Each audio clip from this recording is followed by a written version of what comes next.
इस गलत फहमी में मत रहना।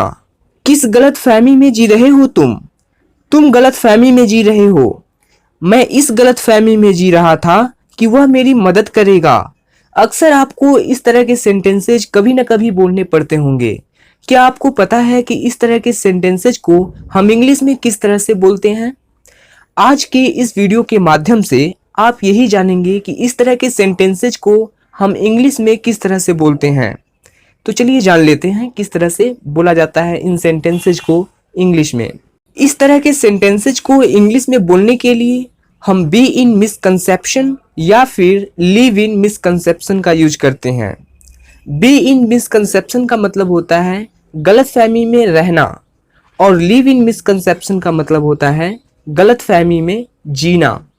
समझ में आ गया इतना?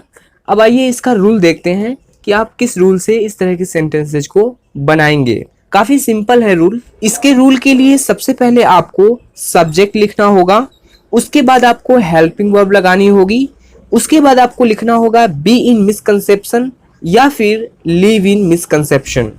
आइए अब कुछ एग्जांपल्स लेते हैं और इसको और अच्छे से समझते हैं।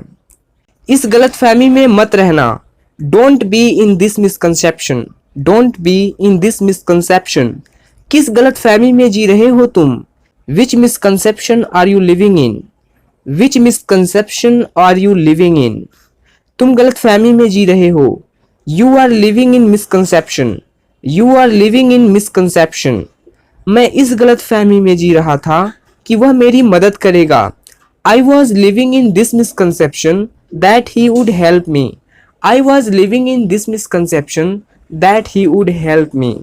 So thank you guys. I hope आपको समझ में आ गया होगा कि इस तरह के सेंटेंसेज को हम इंग्लिश में किस तरह से बोलते हैं।